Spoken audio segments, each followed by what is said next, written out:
Welcome to the latest episode of the Indoencers Podcast.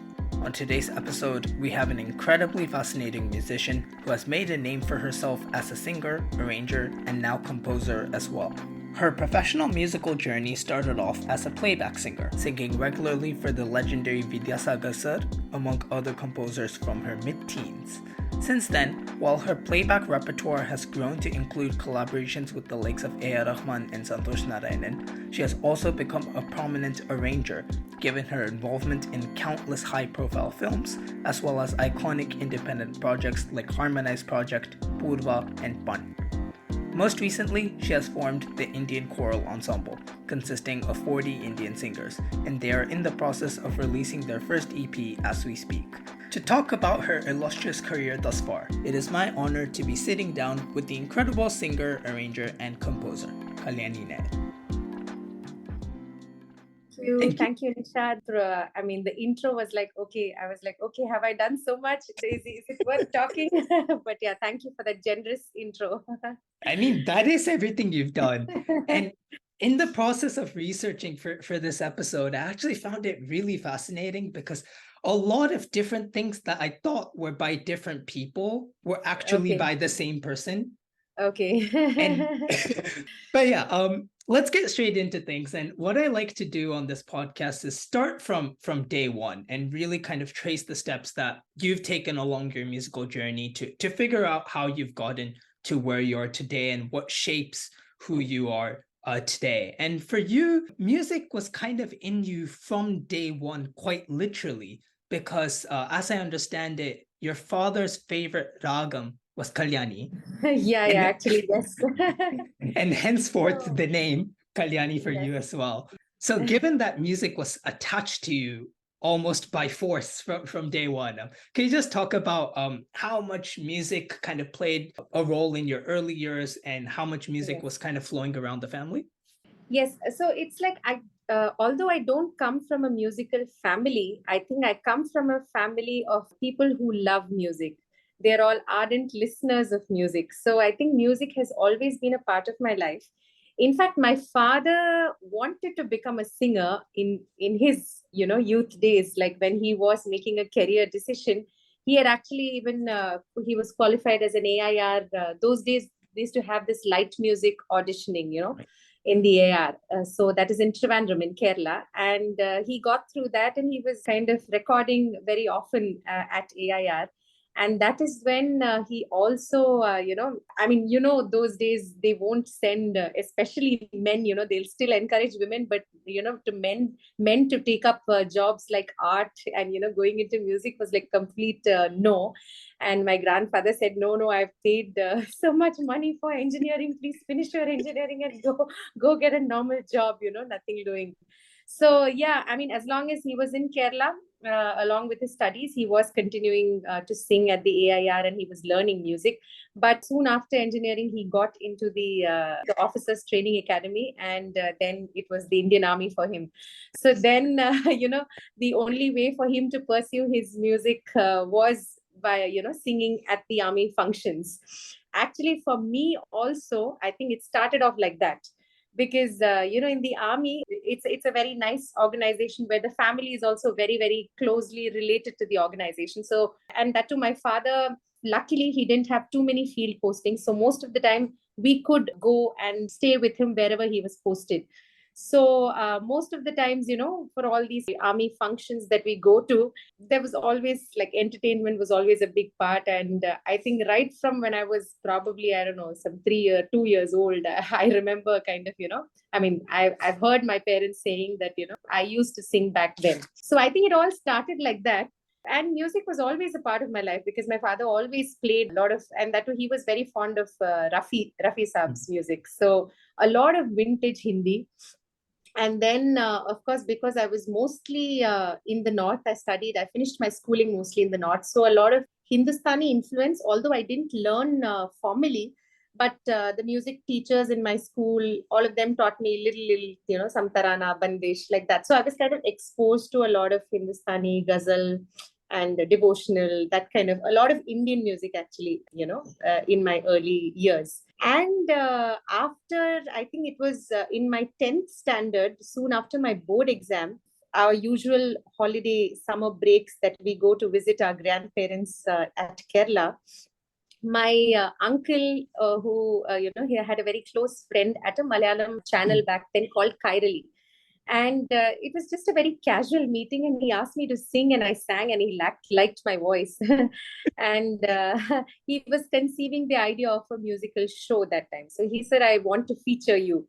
So it all started like that. And at that time, I had no interest of, taking this professionally. I was a lot more actually into getting into the army, or, that kind of a thing. It was like, my dreams kept changing. I couldn't make up my mind what I wanted to do, but army was like a big part of my this thing. I think if not for music, probably I would have joined the army, or I don't know.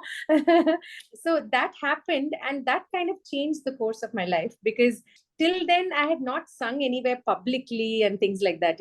Actually that year Saregama happened for me in 10th.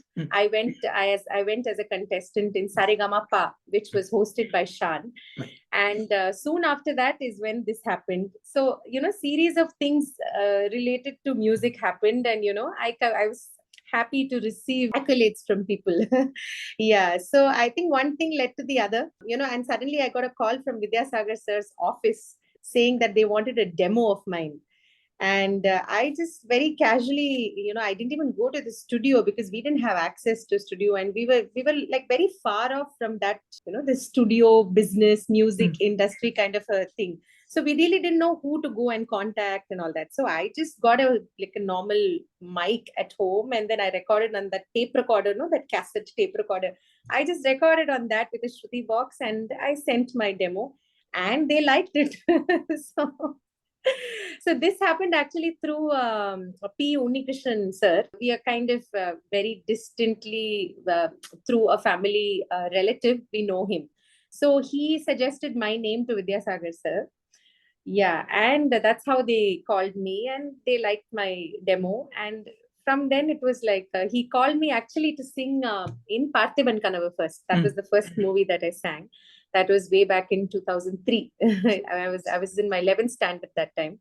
Yeah, so I was actually called to sing a song called Alanguil, which was sung by Harini Akka. Yeah, I was actually called to sing that. So yeah, I was called to sing the song Alanguil. And like I said, I was not very serious about music, and also because of the kind of postings that my father had, I couldn't go to a regular guru to learn music. So everything was by ear for me. It was a very informal kind of a system. And that particular song was very, very technically demanding. He thought listening to my demo, I could sing it. But, you just have to go to the studio, learn the song, and in 2-3 hours, you need to deliver it. You don't get the kind of time to go home and practice and then deliver. That's how music industry functions. And I was quite new to all that, and it was very overwhelming. And he also understood that, I couldn't pull it off. So then he said he really liked my voice, and he would like to try me for another song. And that's how Bak Bak Madapura happened. And that was my first debut song. Yeah. After that, yes, one after the other, I think I had a lot of releases with him in Malayalam. Mostly Tamil, yes, but Malayalam, one of my biggest hits of all times was called Dingiri Patalam, Mammootty's movie. Yeah, that did very well. But yeah, even then, I think most of the people don't even know I sang that song, because, usually once you have a hit, you kind of go on tours and you perform that song. But in my family, both my parents, or we didn't have those kind of musical connections. And also we were not particularly keen also, because I was totally into academics at that time. So, and that too, it was my 11th 12th kind of that juncture. So we never really I never did any live music shows and things like that, even though that was a big hit. So I think many people don't even know that I'm the voice behind that song. So yeah, so after 12th, then again, it was like a, deciding thing for me. I had to make a decision whether where to study. So I actually wanted to go to Delhi to study, because then by then, I kind of got interested in economics. So I thought I wanted to go to Delhi and study economics and do something like that. But yeah, my parents were like, first of all, they were a little scared to send me so far off. Mm. And also they were they wanted me to try my hand at music, especially, my mother was quite emotional. She said, no, you're already getting opportunities, why Mm. don't you explore that? Right. Chennai, yeah, in Chennai, you can balance both academics and music. So then it's like, okay, very half-heartedly, I came here actually. I came to Chennai very half-heartedly. But yeah, I think one after the other, when things started happening, and I joined Augustine Paul sir for Mm. Western classical. So actually, formally speaking, although I've been exposed to a lot of Indian music, I think my formal training, if you ask me, was in Western. So I did Mm. Western piano theory and voice, and I think that kind of changed my life. As in, I knew after a point that, okay, this is what I want to Right. do. That was the time that I really I was kind of mesmerized by the harmony and the chords, and the I joined the choir there, his Mm. choir, which MMA, Madras Right. Musical Association, and I was just blown by all that. So one side, recordings and all that happened for me, playback just kept coming. I used to sing a lot of jingles, Mm. and on the other side, music education in the formal sense also happened, and I knew this was my calling. So then after that, there was no looking back. And then my parents got a little scared, because nobody in my family has taken up music as a Right. profession. So then, with that comes a lot of doubts. How will you make money? How will you, those kind of questions. But yeah, I think my parents have been very, very supportive. So it just happened. Yeah. I mean, you've given us so much in terms of describing your background. I just want to go back a little bit and take it step by step, because there's so many interesting things that you said in there that I want to dig a bit deeper into. One Yeah. thing that you mentioned and that I'm aware of is, because of your dad's profession, being part of the military, you were living in different places around Yes. India. And one other previous guest that I've had on had a similar experience, not because of military, but just in terms of living in different places. Vijay Narain, the singer, was talking about how he was living in different places around India and how each city gave him different kinds of exposures to Yes. different types of music. How different was the exposure you got in each respective city that you were in? Yes, I think culturally, the kind of richness that you experience at different places is huge. And I think it plays, I mean, my father was posted in like north, in the east, like far east, as Assam, Arunachal Pradesh. So, the kind of flavors of music that you listen to, I think had a lot of impact. So I think I've been fortunate that I think my openness to music also comes from the fact that I have grown up in different parts of the country. So Interesting. I think, yeah. So I think even now I don't like to box my music into one, because it's very difficult for me to do that, and I don't come from a very rigid kind of a schooling, musical school also, So like I said, although I had started learning Western music formally, that was my first formal music education system. But before that, I was already exposed to a whole lot of music. So I think I didn't have any conditioning. Everything was like, I looked at it in a very fresh way. And I think probably my influences on what I compose is like a mix of all these things, from my childhood, maybe. Yeah. Interesting, because that actually connects to something else I wanted to ask you about. Yeah. And that is, I think maybe looking at your repertoire from the outside, I and maybe other listeners or fans maybe put you into a certain box mistakenly. You tend to sing a lot of these melodies and softer Right. songs, and then I go on YouTube and hear you singing Whitney Houston and Yes, Deep yes, Purple, yes. and Yeah. then I find out that your brother with his band Yes, experience kind yes, of got you into yes, that kind of music. yes. So do you think there's a connection between your childhood in terms of exploring different forms of music in India, and then later on in your life being open to even like rock and then Western Absolutely. classical. Yeah. Absolutely. I think the kind of people I have had the opportunity to interact with come from extremely diverse backgrounds. So I think that somehow, and also I think it's the kind of lifestyle in the army that we are. See, when you're away from your immediate family members and all you have is like, the fellow people in your organization, you kind of have a very special bond. You don't think of the different language that they speak, or we don't think of the different culture that they come from, because all you have is them, so that's like a very strong bond, and you kind of become very accepting and open to a lot of things.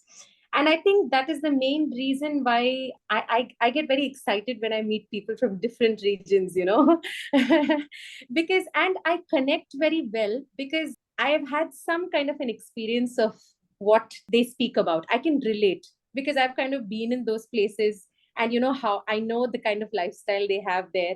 So it's very, very easy for me to connect with people. So I think that is one advantage that I've had. In fact, I feel that way even Chennai, a lot of people, especially from the north, kind of have a reservation to come to Chennai.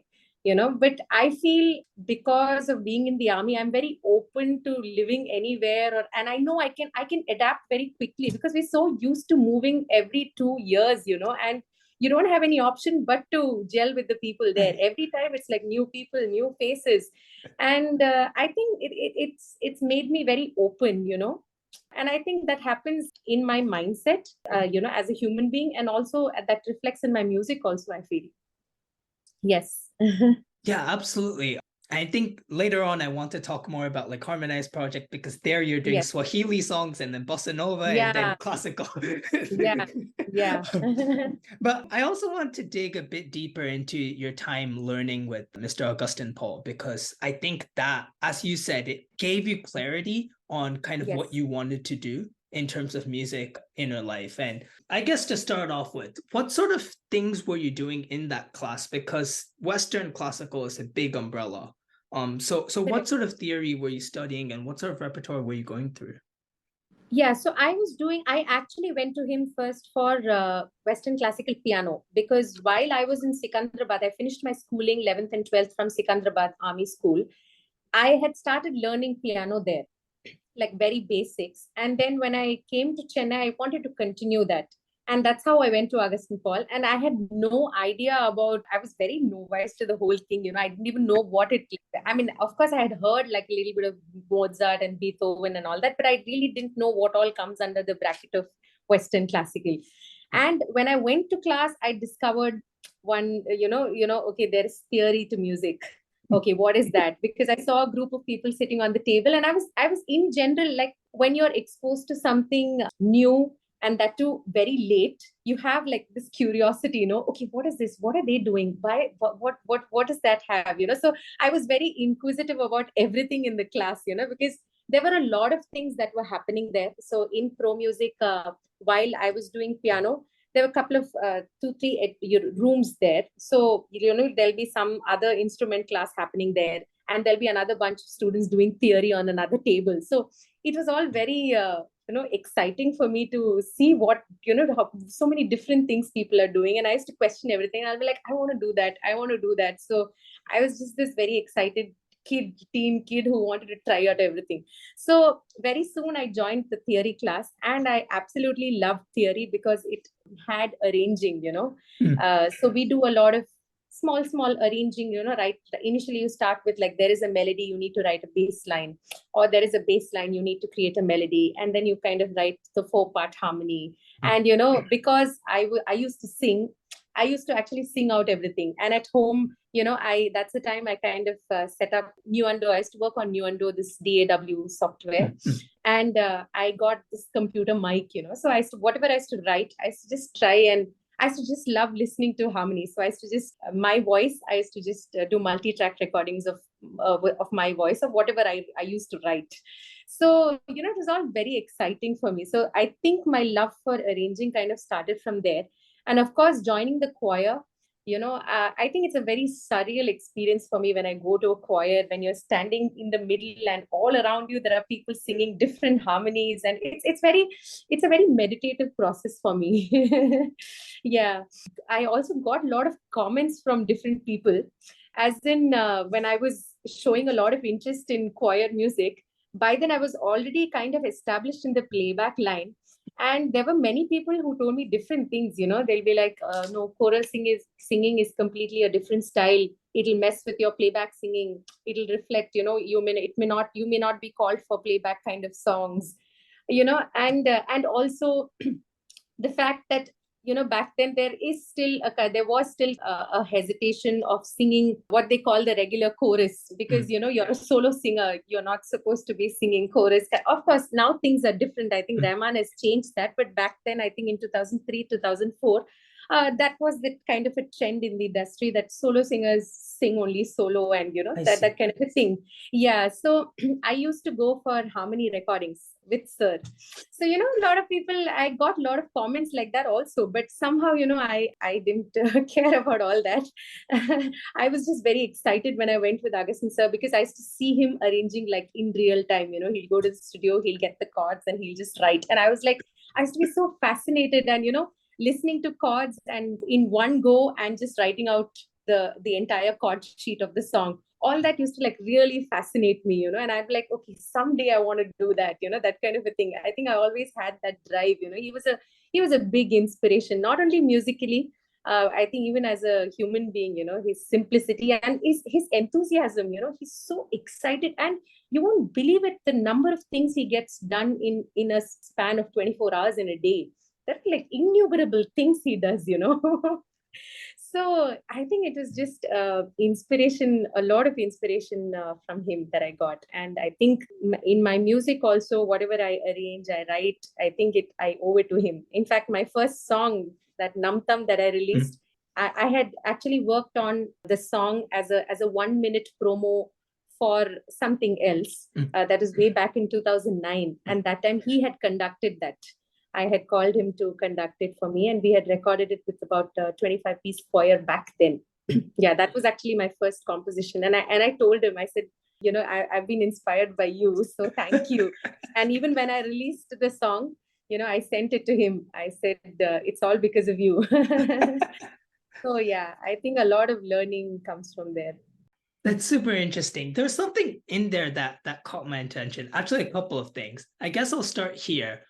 You mentioned how people were telling you that getting into choral singing could mess up your solo career, or your career in this more kind of Indian side of music. Yeah. And that's really interesting, because I've dealt with that dilemma for a lot of my own life in terms of my singing, because I've been doing choir my whole life. I've been doing Carnatic my whole life. Yeah, it messed me up completely. My Carnatic teacher actually got quite frustrated with me after a point, because I ended up singing, Carnatic like, oh, and but I'm just curious to know, did you ever reach a point where you were unable to distinguish the two sounds and it kind of just got in each other's way? Or yeah, so to be honest, so like I said, from 2005 to 2009 was the time I had my feet everywhere, like any kind of recording, jingles or choral music, or I was everywhere. And I was also learning Hindustani. So I was learning Hindustani, I was learning Carnatic, I was learning Western classical, and I would go for all these Indian film recordings where they'll ask you to sing anything and everything, literally your voice, you have to just do so many things with your voice. And it did land me up in trouble. Actually, 2009, 2008 or 2009, I think I suddenly felt a lot of hoarseness in my voice, and I felt, no, something's not right. And, I kind of took a break from everything. That's the time I stopped my classes for a while. And I still remember that was actually just before my 8th grade exam, I think, my vocal exam. And I was struggling to sing because my voice was hoarse. And I actually broke down in front of Augustin sir, and I said, no, I don't think I can take the exam. I'm not ready. I don't want to go for the exam. It was that kind of a situation. So yes, I was on a break for about 6 months. Oh, wow. Break as in I was doing very, very limited things. I didn't want to strain my voice. And I actually went to Mr. Anant Vaidyanathan that time. because I contacted a few of my musician friends and I told them, I think something's not right with my voice. So they said, no, don't worry. In fact, Karthik was the one. I used to perform a lot with Karthik. So Karthik said, don't worry, why don't you go to him? He's really good. And I think he opened up another window of the vocal anatomy and how vocal technique is very important. Because that was one thing, like I said, because I was not formally trained. And although these are things that we touch upon in Western classical, I was learning from Augustine sir, but I think I was not able to take out time to work on my technique because I was doing way too many things, with recording and all that. So I just decided that, okay, this is something I really need to work on, because if I need to, sing for a long time, I need to make I have to have learned the right technique. So I really invested a lot of time. I think almost about a year. I researched, I think I read up and watched videos and went to Anand sir and tried out everything. I think I've most of these vocal jargons, I knew it in that year, that is how much I read up on all that. And yes, it took time, but I kind of understood. So it actually took me about a year to figure out. And after that, until now, I don't think I've ever had, thankfully, any voice trouble. And very easily, I switch styles. And I think it's just that knowledge of how to produce whatever tone you need without hurting your vocal apparatus. I think the switching becomes very easy, without hurting your vocal cord. How can you, any kind of style? Because basically, if you have that awareness, you will sing in a healthy technique, irrespective of whatever style you're singing. Because a lot of things, although the style is different, if you there is like a neutral point in which if you are strong, you can switch to any style from there. Yeah, so I think that learning gave me a lot of confidence. So you were talking about how you had to spend a year to kind of relearn everything and to kind of relearn how to sing. Yes. Is that partly down to the fact that you didn't have any formal training until you were 15, 16? And I also find, I think when I was not singing so much in films, like when I was like sporadically, like I said, I used to mostly sing in my school functions or the army functions. So it's not very demanding, as in you don't have to sing for 6-7 hours. You have a program tomorrow, you practice a few days before that and you go and sing. That's all about it. But when it came to the recording scene, it's like back to back. And that 2005 to 2009, I was really busy. Although I was studying in college, almost every day I had like 2-3 recordings every single day. So it was very vocally, very, very demanding. And all that too, singing in different styles without knowing what you're doing. Right. I think that is what got me into trouble. And I didn't realize it. See, otherwise, and sometimes, you push yourself too much because you think that, oh, no, I think I can do better than this. And in that, you kind of hurt your vocal cords. And then that's how the hoarseness and things like that start. So I realized it took until I went to Anand Vaidyanathan, I didn't know that, it was my ignorance. So when I was just singing by ear, it just came to me naturally. But when I had to switch styles and when it became demanding, I was trying different things without knowing how to do it the right way. So as long as I was singing the same old Lataji songs and, kind of thing, I think I was okay. But when I was just trying to sing different things and, opera one day and then Hindustani and then, Carnatic and, all that, it kind of messed up with my voice because I was doing it without knowing what I was doing. So that's when I understood that, no, you really need to understand the vocal anatomy and then do whatever you have to. So I think it took me a while to figure that out. So when you say you understood the vocal anatomy, did it take maybe a few years of consciously kind of differentiating the way you used your voice? Yes, definitely. Like, there are a lot of ways to do it. But yes, I completely changed the way I practice. It's very difficult to study the voice because in any other instrument, you can show the instrument and you can tell them this is how you play. If it's a guitar, this is the body of the guitar. You keep your nails should touch here, your skin, you can show all that. But another person cannot show you what is happening in his throat. How does he sing? the only way you can understand is to have the internal awareness of how sound travels from your vocal cords, right from starting from your breathing, how you breathe, how the air is coming out, the vocal cords, and then how the tone comes out of your voice. And even when the tone comes out, where you can kind of feel the vibrations different places. So it's actually a very meditative process to you. In fact, it takes a while to even understand the kind of vibrations that your body feels at different ranges, at different pitches. So it's like, they say, to understand or you to feel when you meditate, no, when you focus, okay, focus on these asanas, they ask you to focus on different parts of your body. You really need to focus. Only then you will feel those vibrations and you can correct yourself. So I think a lot of it took a good while, because initially you can't even understand. Everything just goes above your head, because you're like, okay, the voice is just coming from here. What is this? What is the big thing? How do you send it to this part of your, like usually in Western classical, they talk about the soft palate. You have to raise your soft. I'm like, where is this soft palate? How do you raise it? It's like, so yeah. So it takes a while to figure out those things, because nobody can really show you. You just have to figure out by feeling it, so that takes a while. Oh man, I haven't related to something that anyone has said so strongly in quite a while. Soft palate, the voice must come from the diaphragm, all that. Man, nightmare memories coming back. But anyways. Another thing that might be tough in terms of choral singing, especially when you come from a background of singing, you said, Rafi Saab songs, Lataji songs, is getting used to the concept of harmony and singing with people that are singing different things. I remember speaking with Bejot Parkar, who has a kind of similar background in terms of he grew up with classical and then he went to KM, was thrown into a cappella, and then he was just like, what am I doing? Correct.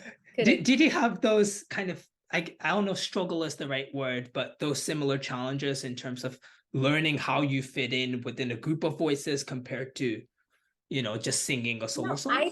I think that's where I luckily didn't have any trouble. And I think that is probably because I was used to listening to Western songs as well. Like I said, in the army and functions, I was used to the concept of harmony and guitars. And there were a lot of officers in my father's unit who used to play guitars, and I used to sing along. So I was not very new to the harmony world.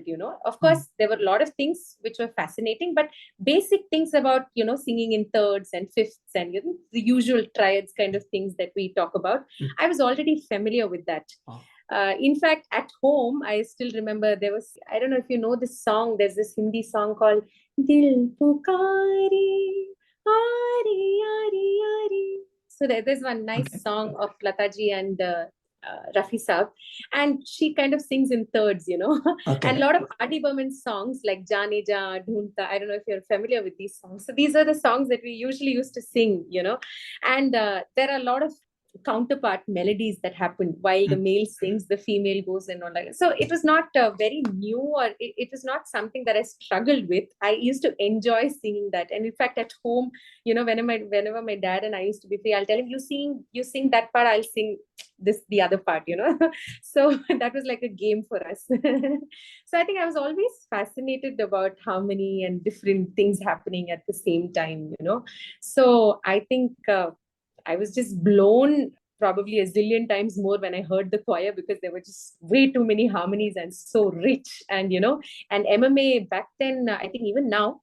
it's a 100-piece choir. So like 100 voices, you're standing in between 100 voices, and there's like so many things happening. I think something you said just now about singing and kind of really enjoying those like counter melodies and things like that. It's something I've noticed with some of your arrangements, because they're very melodic in the sense that they sound very horizontal and not like block chords. Like you take a song like Agasita, for example. It's a whole bunch of melodies just expertly layered together. You've got this like almost walking bass line with this like Mozart Alberti bass kind of thing. Do you think that background contributes to the way you arrange today? Definitely. I think there again, I still remember a lot of things that Augustine sir used to tell me in the beginning that, you don't have to look at chords like this. It's not just vertical. It has to make sense this way also. So I think it's that balance, You cannot look at chords in isolation. A particular chord is is the consequence of the one before, and it has to lead to something else. Only then it makes sense. It doesn't make sense in isolation. Yeah, so I think that was, one of the few early lessons that he gave me, and I used to see the way he used to arrange also, like I said, when I used to go for recordings, quickly he used to write lines. And I think because it also comes from my I think because I'm a singer, when you're singing like a hymn or a chorale, you're singing one particular part, right? Right. And that part cannot go up and down like that. You may be able to play it in a piano, but for a singer, it will sound very awkward in the voice if there is too much of a jump and it doesn't make any sense melodically. It's going to sound really bad. The chords may be right, but it won't sound good. Right. So I think probably being in the choir setting and going for recordings with him, I kind of got the ear to pick that. It should make sense vertically and horizontally. Only then the arrangement works. So I think that kind of reflects in my writing also. Speaking of arrangements, I think we should go into one of your big arrangement projects, that is the Harmonize project. Yes, yes. When I mentioned in the beginning that you did various things that I didn't realize was the same person, Harmonize project was one of them. Like I knew the person that did it. I didn't connect that person with the arranger in the film industry today. And it's so cool because that group had so many of the big names that are contributing in the industry today. Yourself, Pradeep, obviously, Keba, Keba, etc., etc. Could you just tell us, how did that group form, and how did you kind of end up going in this a cappella direction, which was very kind of new in South India at the time? Yeah. So actually, Pradeep Pradeep had called me to sing for his independent band called Yodaka. This was way back in 2008. And that's when we started connecting as musicians. And Darbuka Shiva and Pradeep also go a long way. They started multiple independent bands together. So we were performing and we used to kind of jam at their office. It was called Art Seek then. So, that used to be our, very frequent, our hub, where we used to kind of practice and come up with things. So that particular year, Rose Bowl, it was called Rose Bowl back then. Yeah. So they called me to do a solo, like a shoot, they wanted to do something with me, because I was kind of already singing. I used to do a lot of television programs and all that in Malayalam that time. So they wanted to feature me. And then I was a little bored of the regular stuff, always doing the same kind of, light music kind of a thing. So I wanted to do something different. And I said, I want to try something else. I have a band here, so I want to do something with them. And that was the time actually I was like feverishly listening to a lot of a cappella myself. And I was trying, like I said, that was the time I was learning theory. I was in probably, I think, 7th, 8th grade or something. So anything I hear, I wanted to learn the chords, and any song I hear, I would, write something and I will show Augustine sir, this is what I've written. So that was the stage, So I really wanted to do something different. And I picked all my favorite songs like Moon River, and of course, a lot of English and a lot of regional, Ilayaraja and Rahman being one of my favorites, because there's so much to do in that. And the fascinating part is I actually didn't rework on any of the chords. Most of the chords, if you hear, they're just the same. It's just that I presented it slightly differently. Like sonically, I made it more vocal centric. And I think that kind of worked. Like Kandu Konden and all that, if you ask me, there's absolutely, it's exactly the same progression. There's no change, but it sounds different because it's just the way, we presented it in terms of the voices. Yeah, because I was listening to a lot of a cappella. For me, and being a singer, I just like the texture of a lot of voices and all that. I wanted to try in this, and this was like a perfect training ground for me, because whatever I used to write, I could try in this group. So yeah, we did 2 episodes. The first one was with just 4 of us. Me, myself, Pradeep, Keba, and Harshita. Yeah, and then we added Roshni, Maria Ro Roshni, who's has the Elphic choir now. Yes, she and Darbuka Shiva. So it was the six of us. So yeah, it was a really, and we never really expected that it will gain so much of, especially that Kandu Kondain received a lot of attention, and it was really nice. What do you think you took? Because this is a collection of some of, we know now, some of like the greatest musical minds in India, including yourself. And it just must have been an incredible learning experience for everyone in that band to kind of learn from one another. What did you Yes. take away from each of the different members? Because I'm sure they must have had a lot to offer and you must have taken a lot from them.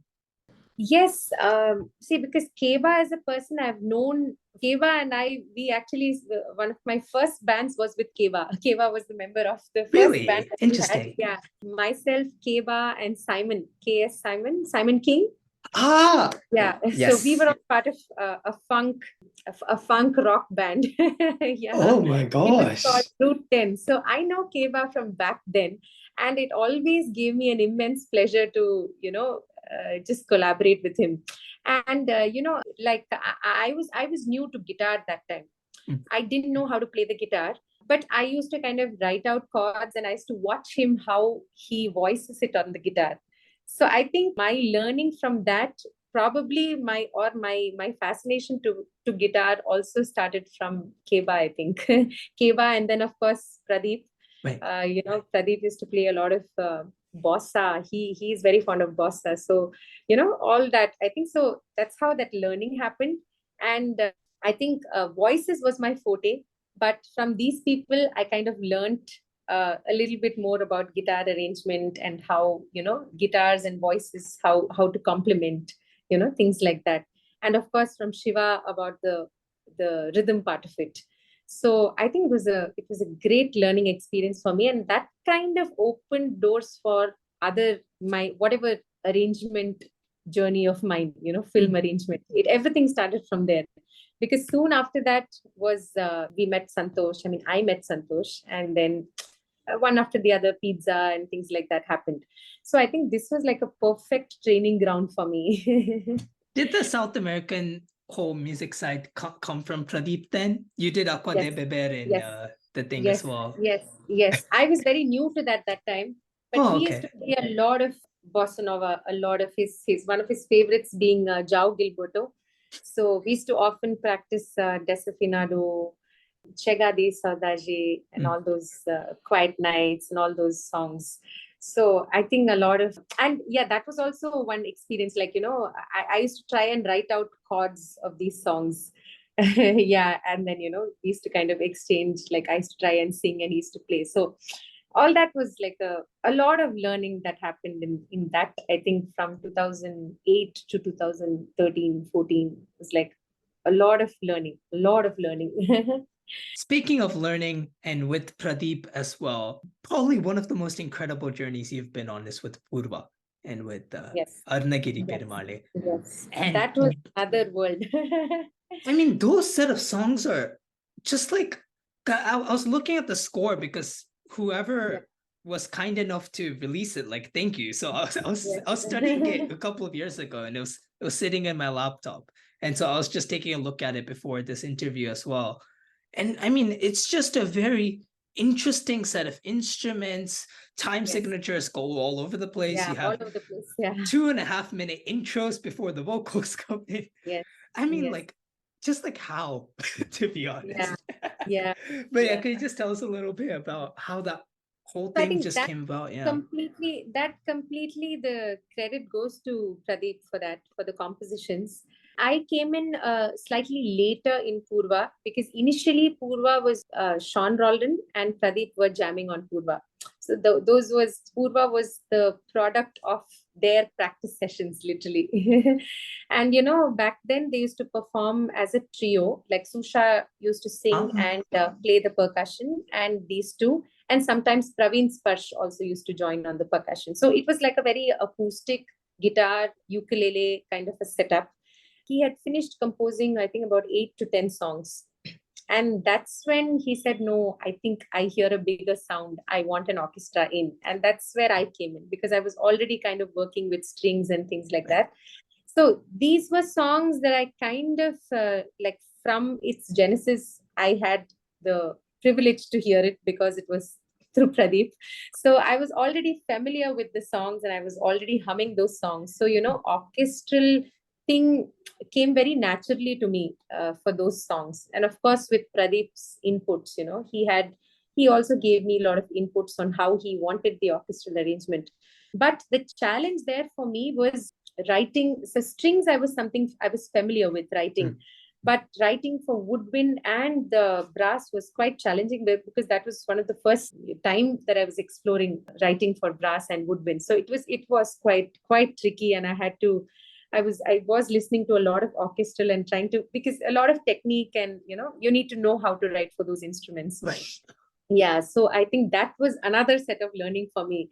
And to top it all, it was, I was supposed to conduct the 16-piece orchestra, which I was so scared because as a conductor, there are just way too many things, and I think I was actually not so experienced that time.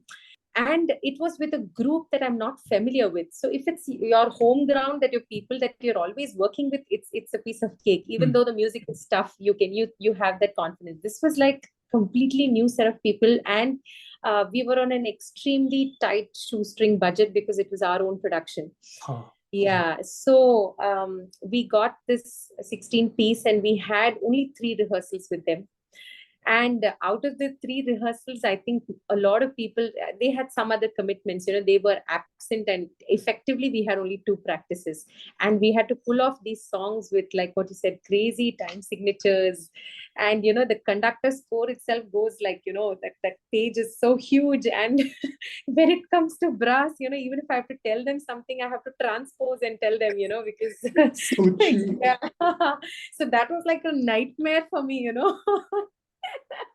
But yeah, I think that again opened up completely another door. And I think my interest towards conducting and, listening to the whole sound, and that fascination started from there. Definitely. It was a very big learning for me, working with those musicians. And luckily for me, 2, 3 other things also happened. Soon after that, I think I went with Santosh for Muppatiyar Vaidinile Adore recording in Sydney. There again, I had the opportunity to listen. That was the first time I heard like a full string section. I think it was about 45 piece. And I didn't conduct, but I had the opportunity of sitting in the room while they were playing, So that was again like a surreal experience for me. And I think that is where I think my fascination for orchestra and voices and this huge, the kind of a sound palette that you can create, that kind of really fascinated me. Yeah, so I think that the Indian choral ensemble or whatever I did after that, I think the roots go back to these incidents. Yeah. Interesting. Oh man. Yeah. I'm so sorry. I'm just connecting a lot of things that you're saying to things that are happening in my own kind of musical journey, because just 2 months ago, for a project I'm working on, I conducted a 16-piece brass and woodwind ensemble Okay. here in Tokyo, and it was utter disaster. Yeah. Yeah, it's quite nerve-wracking actually. I mean, is that something you get used to over time? Yes, totally. Reassuring to hear that. Yes. And also, you're talking about doing the orchestral recording in Sydney. Was it Andagaram that you ended up recording in? No. Sorry. No, Andakaram was the Budapest Orchestra, and that we did remotely. So most of the film recordings we used to do remotely. Okay. Because it's like way too much of an expenditure to go there. Right. And yeah.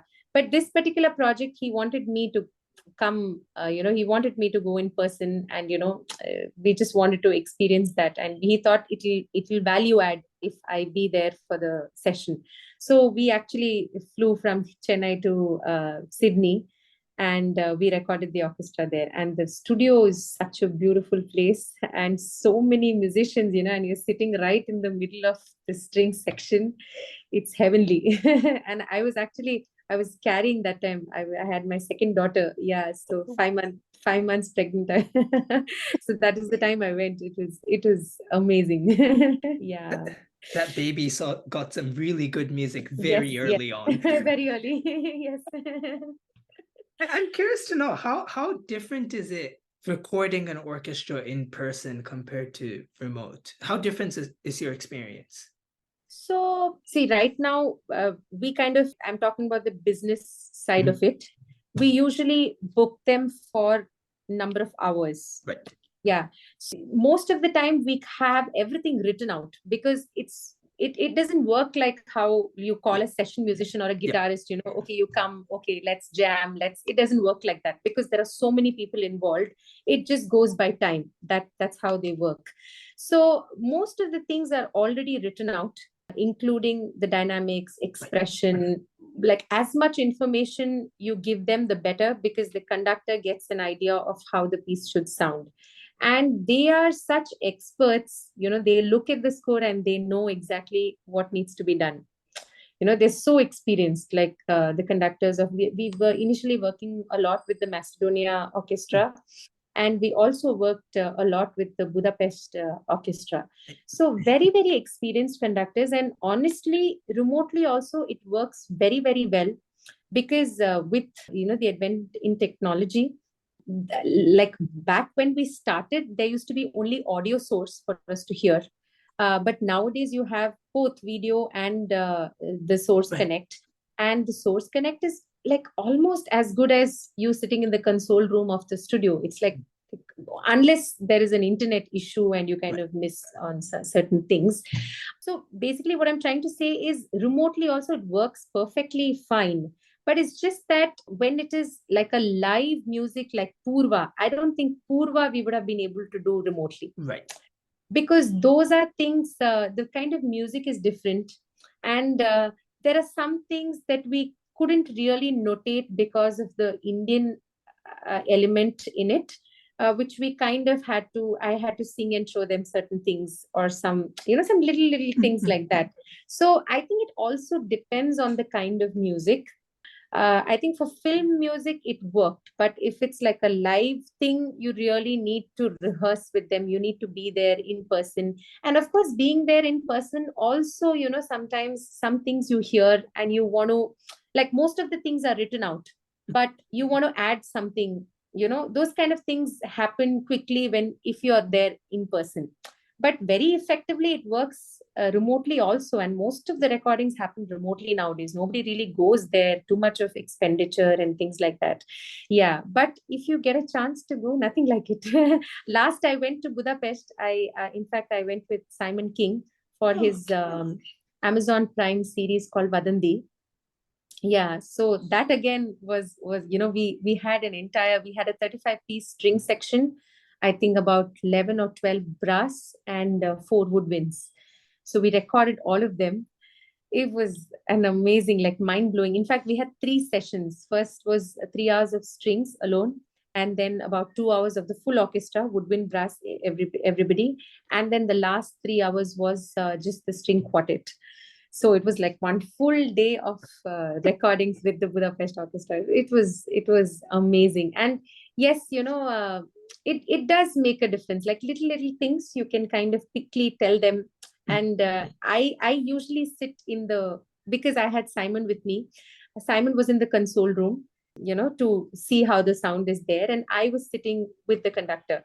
So I was literally listening to the live balance there, and I kind of told him certain things, So those kind of little calls, I think, work a little bit more when you're there in person, but it works fine perfectly remotely as well. When you were doing Purva, you were talking about how it could be difficult for the instrumentalists there in the US to understand some of the Indian nuances in the melody. How difficult do you think it was for them to understand what you and Pradeep were going for, because you come from a completely different... Correct. Yeah. Correct. Purva was very, very challenging. That's what I said. Like, 3 rehearsals was not enough, we felt, you know, because time signature was quite challenging.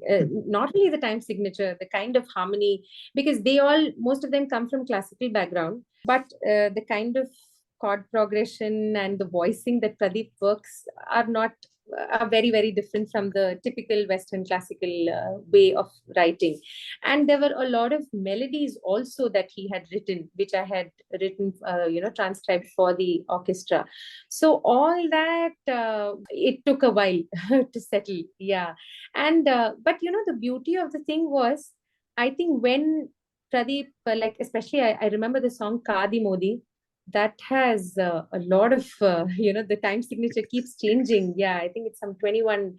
I think it's a 6 6 4 and then 5 and then 3 bars of 4 4, if I remember right. Yeah, so it's like crazy. Like when they look at it as a notation, they were like, what is this, kind of a thing. But when Pradeep sang with the band, they understood the structure.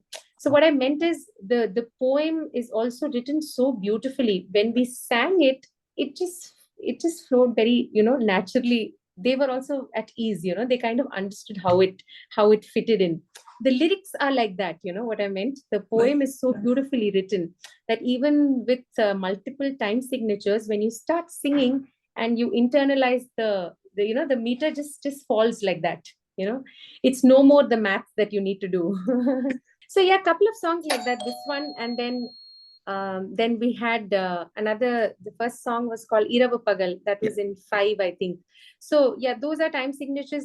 They're not very familiar. Like in Western classical, you won't find many in 5 and all that. So that was a bit of this thing, but I think we were almost there. But yes, those kind of songs, like I said, it's very difficult to work remotely. You just have to be there, and also it's a live performance, and we recorded, everything was live. There's no overdubbing, there's nothing. It's just recorded there on the spot. So I mean, we just had to rehearse and make sure that we're there. And I think there is a magic attached to that also. If we had done it remotely, you have to track the guitar separately, it loses that live, that charm is not there, I feel, especially for this kind of music.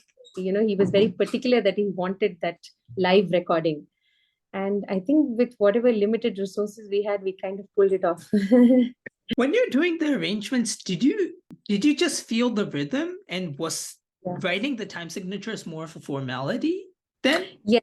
So like I said, I think I was a little more lucky because I was exposed to the songs like right from the beginning. So I was already like humming the tunes, and I already knew it. So it was like initially, like the first time you hear it, you'll be like, okay, what's happening? But you'll just, and Pradeep kind of composes it like what you said, it's no more like this. He composes like this. So it's already there. When you hear it, it's just there. Very naturally it flows. But when you try to analyze it, then it'll be like, oh my God, what rhythm, what, it kind of goes on in that kind of a loop. But I think for me, because I was listening from the beginning, I kind of internalized the songs well before I was given the task to work on it as an arranger. So I think that made things very simple for me. So yeah, I was already exposed to those songs, because I was hearing it all the time. Is that something you carry forward into your film arrangements then? Like really just trying to internalize whatever the composer has already? Always. So, usually when you're given a task to arrange, they'll ask you like, how much time do you need? So actually, if I look at it, I only need 4 hours to arrange a song, but to internalize it, it's a longer process, because it takes a while to internalize. So sometimes, like, I usually, like, the minimum time I say, at least I need at least 4 days, because 2 days will just go in internalizing the song, and then I start writing, and then I need one more day to just make sure whatever corrections or whatever I need to do. So it's more about, I think, once you internalize, there are a lot of things just come to you. Otherwise it's a little more mechanical, and I don't know. I cannot work like that. I just have to internalize the song. So most of the songs I kind of really listen and internalize, and I play it, I sing, I try different things. And the writing part literally takes me only 3-4 hours, because I already have the ideas in my head. Once I know what I need to do, it's just a matter of, just 3-4 hours. That's all. But to get to that clarity, what do you want? Okay, this is the interlude. I want the interlude like this. I want some high strings here, or this is a darker section. I want to start with the basses. To get that clarity, the flow of the song. To get that, I think internalization is very important. Yeah, so that takes a while. Otherwise, once that is done, sonically things are sorted in your head. Then I think it's a lot. It's just putting things down in a paper. You've already done it in your head. You just have to write it for others to see it. When you say internalizing, beyond just listening to it a million times, what does internalizing mean for you? That's what I said. I always play the song. Huh. Yeah. So I will sing it, and I usually work with a piano or a keyboard. Right. I'm like still sometimes guitar, but more guitar doesn't come very naturally to me, but piano does. So I kind of work with the piano, and I kind of, try different chords, or I sing the melody, kind of what can I do kind of a thing. I get into the exploratory zone. So I just try whatever the basic song that has been given to me, I kind of work on it. So it's like a bit of how I would compose as well. So it's like I think that's why I felt like, for me, getting into, I never thought I would become a composer. I mean, like I said, I started very late. I was, singing itself started very late. I'm not like how Pradeep started. Like he was from a proper Carnatic school right from the age of 5. He started singing. I was not like that. So I never even dreamt that I would compose. But I think for me, one thing led to the other, and it was just eventual that I had to kind of get into composing, because a lot of arranging work that I did is very, very similar to what you would do in your own compositions. Like there is a motif, you need to develop that. So I was technically kind of exploring, what all you can do with a kind of a motif, and how to ornament it, how to decorate it, how, those kind of things you start thinking when you're arranging. And sometimes there is a tune, you need to work on the progression. Just a basic progression would be there, you need to make it richer, or add in your own ideas, writing counter melodies. So I think that was like a fantastic training period for me, where that's when I eagerly started listening to a lot of things also, like, okay, listening to film scores, and kind of understanding how it works with the visuals, how they've how they have, why they've chosen a particular sound for a particular scene, how they have, and then of course analyzing it, what have they used exactly, how is the color, how are they getting that color. And then you look at it, okay, you understand, okay, these are the kind of combinations in the orchestra that he's used, he's probably combined woodwinds and this thing, you kind of get into the technicality of it. So I think that kind of listening I really started doing when I started arranging for films. And I think it was just eventual that I kind of got into, TICE, and then writing for the TICE. That, of course, because I'm a singer, I was always fascinated with voices. And even now, I would love if there is an orchestra in India that I can work with. But unfortunately, I mean, it's like, it's very tough. Like even the choir scene, it's very, very tough to keep 40 people rehearsing, because see, everybody has their own commitments, and they have their whatever solo career, and things like that. And to have 40 people all the time is very, very difficult. So imagine if you have an orchestra also, and also rehearsals. I'm in a place where I cannot pay people for rehearsal right now, because these are not like very, very well paid shows that we do. They're all indie shows where sometimes there is budget there, sometimes there isn't any budget. So yeah, so it is tough, getting we need definitely more, I think, organizations which can kind of have some kind of funding for these kind of ensembles, because without funding it's very, very difficult. Because right from like the basic logistics of a rehearsal space, it's very difficult. I cannot have 40 people in my house, although there were times when I had, I think the largest I think in my house I had was about 25 people. That time the house that I lived was slightly big, so we could kind of do that. But after a point, I felt that there was no space in the house because the choir kept growing. And I'm like, okay, we really need a rehearsal space. We cannot rehearse in anybody's house. Basic things like this become very challenging when there is an ensemble.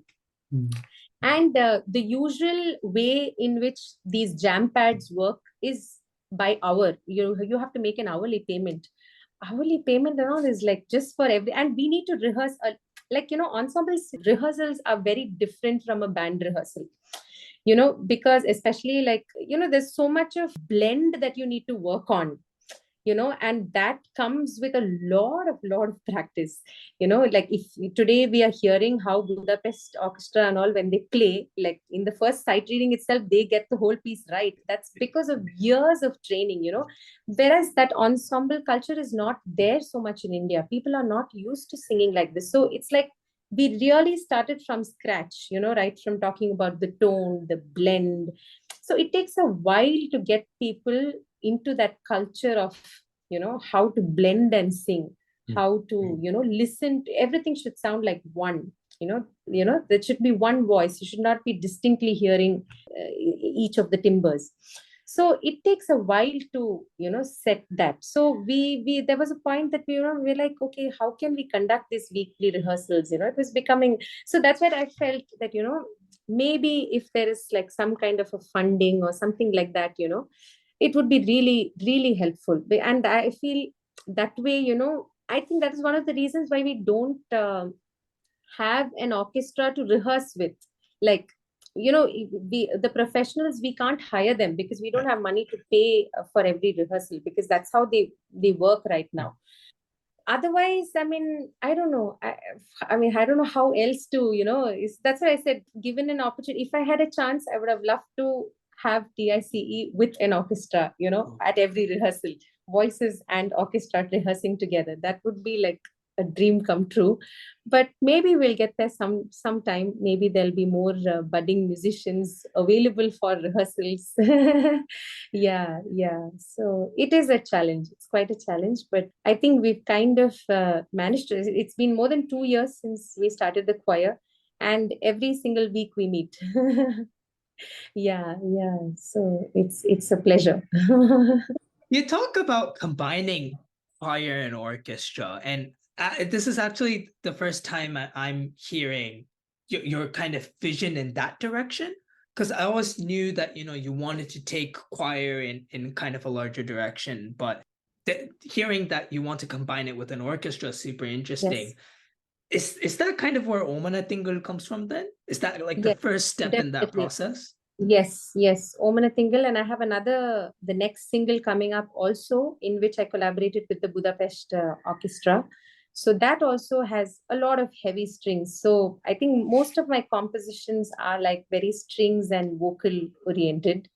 Yeah. So that's where, I really miss, especially when we perform these songs, I kind of miss those string lines, and I'm like, oh, I wish I had an orchestra,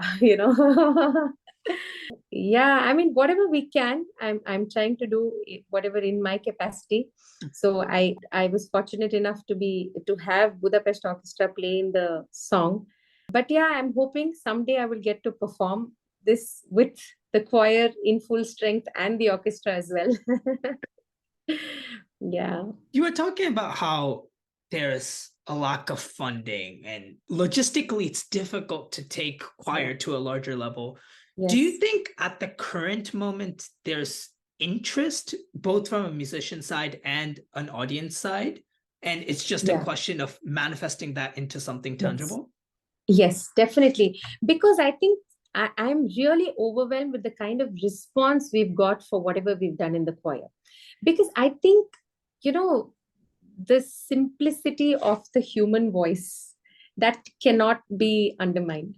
Even a layman, and that too, they probably don't understand the harmony, but they hear a sound, which is very different from that singular melodic line.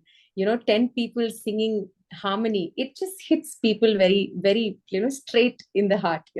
So I have really felt that, whether it is a musician listening to it, a trained ear listening to it, or it's a complete layman. It definitely is very, very, very fascinating. Like, I can tell sometimes people don't talk, but when you look at their face, it tells us, no, like, they are definitely mind blown.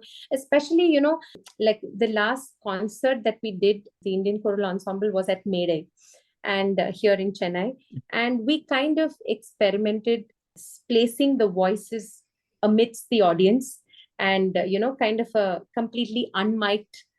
We had all the parts scattered, and that's how we performed. We had two shows that day on the same day. So the first show was just with guitars and a bass and voices, no percussion. So it was a complete, like an acoustic kind of a feel. And we placed the voices this way, and people were like, they were really fascinated. And yes, there was a sizable amount of musician crowd, but there were a few completely absolute laymen who had come to watch, and they all, I think, went back with an experience. So I feel maybe, how you curate a show, I think there definitely people, anybody, people go to a concert because they want to have that experience. It's just that sometimes because of lack of time, we don't curate that well. But I just feel any show which is like very well curated, definitely people will take back, that experience, and they will want to revisit your concert to get that experience again. you know so with whatever performances we've done, I've always felt that the choir has been received very, very well, and it just sounds very new. Even the known songs like, Aga Satta, Sendumali, and all those songs, it just sounds very rich and very new to the ear when it comes from a choir. So I think that novelty attached to it, kind of makes it very enticing for the people. And I think why choir is not very popular is just because, like what you said, I think people have not had the opportunity to be exposed to it, because it's not ensemble singing is not there in our culture. We are more about Carnatic what a melodic singular kind of this thing. Even film songs, it's always solo or it's chorus. There's nothing, there's no ensemble kind of a thing. It's only now, with Rahman Sir's KM and all that coming up, people are opening up to, they are okay, there is something like this, string section, people are getting educated about it. So I think it's just ignorance. We have to give people the opportunity to experience something like this. I'm absolutely sure that, it can reach the masses because it has that magic. That's what I felt. Yeah. So my vision of starting TICE itself was to take choral music to people. I want more and more people to just be exposed to this for a lot of reasons. It's not only just the entertainment bit of it. It is definitely very meditating, and when you hear, especially in the right acoustic setting, it is very heavenly. Any kind of ensemble, like even if it's just orchestra, in the right acoustic setting, when you hear 40 violins or 40 string section or brass, it is a different experience altogether. It is something that you can never forget, whether it is for a layman or for a musician. It is definitely an experience that they will want to come back for. So I think we just have to give the audience, but it's that's what I'm saying. It's very difficult to pull it off, because for us also, to get show opportunities, it is difficult because the logistics become so difficult. Like, okay, 40 people right now we are doing in Chennai. Even next we are thinking of a show in Bangalore, but we are like, okay, 40 people, we need to pay for their travel. It just becomes like, it is a logistical nightmare, but we just need to figure out things. There is definitely a way to figure it out, and that's where I feel some kind of support will also help, because otherwise it gets very, very challenging if we have to do everything on our own, without any funding, without any, it is difficult. Like, even for my recordings, all these recordings, I independently produced all the songs in the album. So it is quite a lot of money, because 25 singers, paying all of them, paying the orchestra, it is a huge production. Like, Omana Tingal had what, I think 50, 55 people, 58 people, including the musicians. That's like a huge number of people to pay. Yeah, but of course, they're all my friends, and we have some kind of a, although I paid everybody, of course, not the commercial rates, but people know how we function, and people have been extremely sweet, and they've been supportive, all of them who worked on this. So that is there, but some kind of a support, like some funding or something, to keep the ensemble going. I feel that's very, very important. Yeah, it's really interesting because you look at some places, I guess in Europe, Northern Europe, Scandinavia, likes of Netherlands, they have a lot of these classical concerts with large ensembles. And I think a lot of that does come from, I don't know if it's government funding per se, but at least some form of funding from somewhere, whether it's private or public. Yeah. I think maybe it may happen in the future, because there is definitely a positive feedback of whatever they listen. Even like, I have a lot of in the choir students from KM, and some faculty people who also are singing in the choir. And I think KM also has a lot of programs, and, for their students, like a lot of ensemble listening. And one of the recent, that friendship concert that we went to, I think there were about 100 people. I think there were, I'm not exactly able to remember, but there were a lot of people, some different, I think from the Northeast, there was this small string ensemble that had come from Northeast, and of course Chennai people, and there were a few others, and it was a house full, I think, that day in Lady Andal, I think. So people are open to these kind of this thing. It's just that we just need to make it more readily available. But that's where, the organizing thing also comes into play. There has to be an understanding about from the organizers also, and they should also understand how challenging it is to keep an ensemble together. And similarly, I think it's like what I'm saying, to make this music available to more people, it is that understanding of the artists, between the artists and the organizers. So for me, as a choir director, when I'm proposing a show, I also see most of the singers who are singing in my choir are all solo singers. What they would charge for a solo session, I can't be charging that for a show, because into 40, that becomes a huge amount, which I know the organizers can't afford. So we kind of work on because ultimately there is some business thing also involved, right? So as an artist, and understanding what kind of funds are available for this, we also kind of try to, work on a budget that is affordable by the organizer. Similarly, organizers and other people should also understand, like a lot of organizers, they're like, can you reduce the budget more? I'm like, if I reduce the budget more, nobody gets anything because we're 40 of us. If you're just a 5-piece band and you ask people to reduce it, it's okay. Even if you reduce 10,000-15,000, you'll still get some amount. This, if I reduce, whatever little they are getting also, they won't get. So, they have to understand. And not only that, like I said, a simple band practice can happen in a small jam room, but we have to hire huge places, because we are that many number, in size. So the cost goes up. So where do I get the money from for that? I get it from the show budget. Hey. It's not a very simple thing to run an ensemble, which I think but people understand that. A lot of show organizers, when we tell them this, they kind of understand. Oh, okay. So what I'm saying is just the lack of knowledge of how things work on both the sides.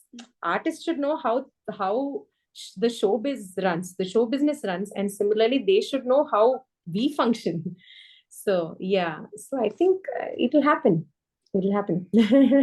Yeah, and I mean, artistically, you've only released 2 songs from the Indian choral ensemble, but I find it really fascinating the kind of direction you're taking it in, because I'm sorry to talk about myself, but I've spent a lot of years doing choir where I am, and been to various competitions around the world and heard a lot of different choirs performed in a lot of different styles, everything from Japanese folk to Spanish stuff to Aboriginal music to your typical church music. And, so we literally did everything. But in spite of that, I've never really heard a choral sound like Nam Tam. Okay. because it's very Yeah. distinctly Indian, Indian. Yeah. but it's very distinctly Yeah. choral, Choral. Yes. Yes. right? And I just found that so cool. So do you kind of plan to continue in that direction where you're just Yes. kind of breaking Definitely. boundaries? Yes, definitely. Because, like I said, for me, my love for Indian music and Western harmonies is probably at par. It's very difficult for me to isolate the two. And I think how much that the influence of these two styles of music have had on me, like when I it's even if it's simple melody, I kind of hear a harmony behind it. So it's very difficult for me to look at it in isolation. I cannot look at a melody as a melody. There is some other layer to it for me. And similar, so it's like very interconnected, and I think that's how my compositions are also, like, melodically they'll be very Indian, but it has a lot of harmony and that behind it. I think it's just my love for these two music, the styles, the harmony and the melodic element, which kind of and I think the blend happened quite naturally. I don't know how, but it just happened. So I think that's why it sounds very interesting, because when especially Namtam, because it's a very simple tune and very very Indian, and that's why people here are able to connect to it. But when they hear it, they're like, okay, there's something else happening. And we usually present that as a complete a cappella in most of our shows. So people are really blown by it because there's so many things happening, but still that singular, that melody is very strong in it. Yeah. So I think people find it fascinating that way. So yeah, I mean, yeah. Yeah, because when I think of Indian music in the choral context, I think the first thing that comes to mind is a lot of Ethan Sperry's work. If you've heard of, Hmm. I mean, he's, I guess, most known for the kind of cliche like balilaka choral version and Okay. stuff Okay. like that. But he's done less kind of flashy stuff, but with Indian music as well. There's Okay. this Sufi song by Rahman called Zikr, I think. It's in Okay. some Hindi film. It's the Sufi Okay. track, and he kind of converted it into a choral song. And so Okay. when I think of like Indian music and choir, that's kind of my reference point. But you've Okay. kind of added this Okay. other angle to it, which is Right. super cool. Just Right. one last thing I'd like to ask about the Indian choral ensemble. You're taking it in this very new direction, but I assume that a lot of the members don't really have a foundation in choral music per se. So, is there any part of your thinking that thinks of just doing some of the classical foundational choral pieces before moving on to these more experimental stuff? Or We do a mix of both. So we do have I think about, from out of 40 people, definitely 30 of them are very very strongly rooted in Indian music, like they are hardcore Carnatic trained or Hindustani. like, So what you're saying is right. Maybe just about 5 to 10 people are those who are trained in Western or who have prior experience in choir. Most of them, for them, it's a completely new thing. But like what we said, we kind of educate them on choral singing as well. In fact, last week we even conducted a workshop on choral singing. Yeah, in fact, one of the teachers, who is a recent member of the choir now, she is a faculty at KM, and she and another person from Kerala, he's also vocal trainer, they both took the course. And so why we are doing all this is, like I said, it requires a kind of a shift, and our music is very tricky because it switches between Indian melody and the choral right. tone. So when you're singing Namtam, when the sopranos go very, very Indian Kalavati style, the other parts beneath it still have that choral tone going on. And and when the other part takes up the melody, the sopranos need to switch from the Indian tone to the choral tone. So technically there is a lot of switch happening, which initially was very difficult for them, because if you don't do it in the right way, the blend doesn't happen, the chord can't be heard properly. So that way we did work a lot, and thankfully, because I have Karthik Manikavasagam as one of my co-directors, he was also extremely experienced, And it's always like, there's somebody else. You're not alone in this kind of a feeling, because otherwise it is very difficult to do this all by, by a single person. Right. So I think these kind of things help us, and we do a lot of, like what you said, we do take for our practices, apart from our repertoire, we take something like Eric Whittaker's piece, we just try that out, or we try some Bach, some chorale, or something or the other. We Abendlied. I don't know if you're into choral, you might have heard Rainburger's Abendlied. Oh yeah. So some songs like that. We always do, like, the first half an hour we spend a lot on warm up, in which we talk about the choral tone, and we kind of tell people to work on the blend, and we do some pieces like this, and then that's where we move into our repertoire, so that people, they have to get used to that, so a good amount of time goes into all that as well. So if you ask me, yes, we have worked on it, and it was a struggle to do that. But I think we've come a long way from how we sounded in the beginning and to where we are right now. Yeah, it's been a very rewarding journey, I think. I think that final phrase there, a very rewarding journey, is probably the best way to summarize this whole conversation so far, and this whole kind of walk through your whole life. It's been incredibly fascinating to learn about everything that you've learned in the past and all of your experiences. So yeah, it's been absolutely incredible to go through your past and cover some of your present work, and now kind of looking towards the future. You've now become a composer as well. Long overdue, if I may say so. But just curious to know, where do you go from here? What are some projects that you're working on? Yeah, just what can people expect? What can the fans like myself expect from you and the Indian Choral Ensemble? I think it's going to be a lot of more original compositions for me, definitely. Like I want, although we do get a lot of requests on covering film, like popular songs as well, but I'm looking at original choral music, new age music. Like I said, because of the Indian and Western influence, that kind of a blend, that kind of a new age choral music is what I want to create, and that's my vision. And I want, like I said, I want the choir, the choral music to reach the masses. I want them to experience the magic of listening to just voices. So I think that is definitely going to be there. I want to write more original compositions. Somehow with this production work and things like that, I've not been able to sit down to write the original stuff. But I think the next year is definitely going to be dedicated to coming up with more original choral songs. And also, like I said, I want to somehow, I don't know how, but get some orchestra or something, get maybe even to start with, maybe a small, just a string ensemble, maybe just an 8 to 10 piece or something like that. I want to make it a part of our performances, because all our pieces have a lot of scope for strings and orchestra. So at least to begin with, I want a small string section or something with which we can perform our songs. So that's how I think I'm looking at more of live repertoire for the choir.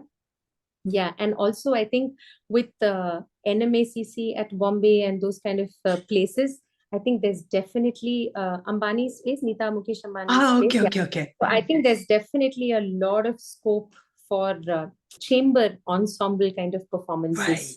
Yeah, so I think I really want to, delve into that. That sounds super exciting, just hearing about it.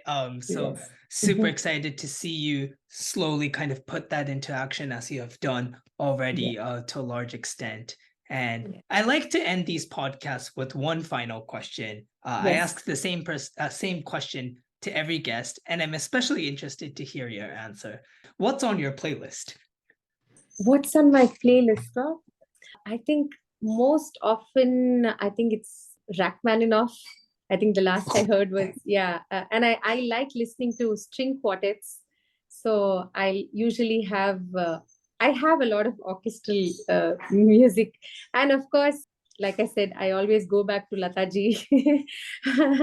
But usually, yeah, I think in my car on my Spotify, there will be a lot of string quartets and orchestra, yeah, on my playlist. Yes. Rachmaninoff in the car. That's a first. Yes.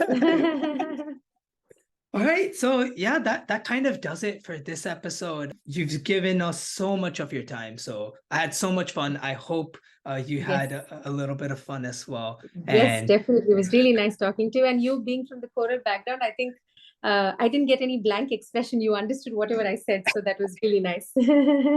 yeah, I mean, it's great to find people who relate on the choral front Yes, as well, and yes, brought back a lot of memories for me as well. yes, So yes. thank you so much. Thank you to all Thank the you. listeners for tuning in. I don't need to tell you to check out all of Kalyani's music, but in case I do need to tell you to, please do so ASAP. She's got everything from all of her playback repertoire from like 20 years ago up until the stuff with the Indian Choral Ensemble. So there's plenty of stuff for the listeners to dig into. So please go and do that. And thank you so much once again, Kalyani, for your time. Awesome. Thank you. Well, that was Kalyani Nair on our 19th episode of the Indoencers Podcast. And thank you to everyone that has tuned in. You can find us at the Indoencers, spelled THEINDOENCERS, on Facebook, Twitter, or Instagram. Or you can use the links in the description. Likewise, you can find our homepage at theindoencers.wordpress.com or through the link in the description. Make sure to subscribe to the Indoencers Podcast on your favorite podcasting platform. Thank you once again, and we'll see you next time.